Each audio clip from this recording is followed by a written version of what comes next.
भारत का स्वतंत्रता संग्राम आधुनिक दुनिया के सबसे महानतम स्वतंत्रता संघर्षों में से एक है।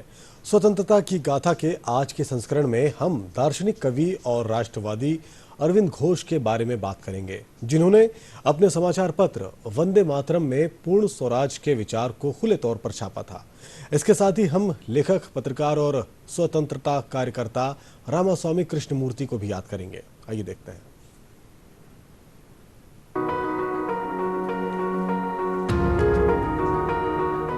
आज की कड़ी में हम श्रद्धांजलि दे रहे हैं दार्शनिक, कवि और राष्ट्रवादी श्री अरबिंदो घोष को, जिनका निधन 5 दिसंबर 1950 को हुआ था। घोष संभवतः पहले भारतीय राजनेता थे जिन्होंने अपने अखबार वंदे मातरम में देश के लिए पूर्ण स्वराज के विचार को खुलकर प्रकट किया था। बाद में वे आध्यात्मिक सुधारक बन गए और मानवीय प्रगति तथा आध्यात्मिक उत्कर्ष के बारे में अपने विचार रखे। अरबिंदो घोष का जन्म 15 अगस्त 1872 को कलकत्ता में हुआ था। इंडियन सिविल सर्विस की तैयारी के लिए घोष इंग्लैंड के किंग्स कॉलेज चले गए। यूरोप में वे इटली और आयरलैंड के राष्ट्रवादियों के विचारों से प्रेरित हुए। उन्होंने भारतीय विद्यार्थियों के संगठन कैम्ब्रिज मजलिस में भी हिस्सा लिया। भारत वापस आने के बाद घोष ने बड़ौदा रियासत में सिविल सेवा के अनेक कार्य किए। वे इंडियन नेशनल कांग्रेस के राष्ट्रवादी राजनीति में शामिल हो गए और अनुशीलन समिति के साथ बंगाल में क्रांतिकारी आंदोलन का हिस्सा बन गए। उन्हें अलीपुर षड्यंत्र के लिए राजद्रोह के आरोप का सामना करना पड़ा और वे गिरफ्तार कर लिए गए। हालांकि उन्हें कभी दोषी नहीं ठहराया जा सका। प्रसिद्ध स्वतंत्रता सेनानी चित्तरंजन दास ने 1909 में अलीपुर बम केस में इन शब्दों के साथ अरबिंदो घोष का बचाव किया। इस विवाद के खत्म होने के लंबे समय के बाद भी, इस उथल पुथल के बाद भी, इस विरोध के शांत होने के लंबे समय के बाद भी, उनके निधन और इस दुनिया से विदा होने के लंबे समय बाद तक उन्हें देशभक्त कवि, राष्ट्रवाद के मसीहा और मानवता प्रेमी के रूप में देखा जाएगा।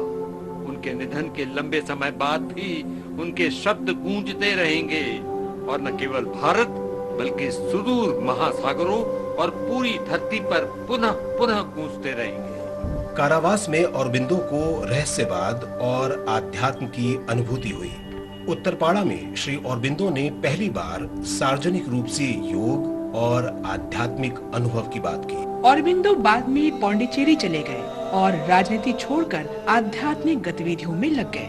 उन्होंने शेष जीवन समग्र योग के विकास के लिए समर्पित कर दिया। श्री अरबिंदो ने भारत के विभाजन का कड़ा विरोध किया था। उन्होंने कहा था, आशा थी कि राष्ट्र किसी अस्थायी उपाय के रूप में इस तरह का समाधान कभी स्वीकार नहीं करेगा।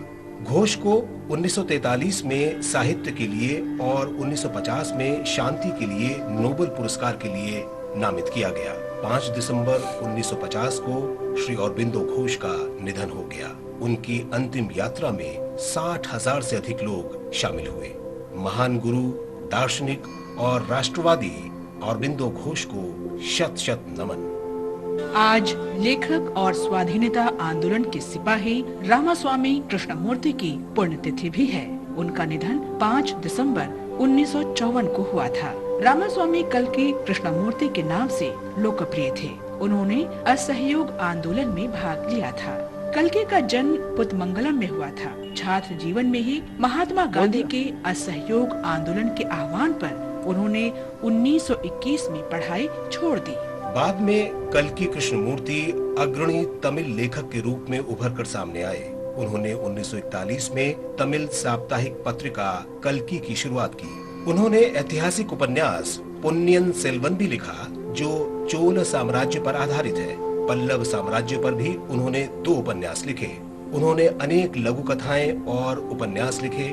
संपादकीय और राजनीतिक लेखों के अलावा उन्होंने सैकड़ों फिल्म और संगीत समीक्षाएं भी लिखी। 55 वर्ष की आयु में 5 दिसंबर 1954 को चेन्नई में रामास्वामी कृष्णमूर्ति का निधन हो गया।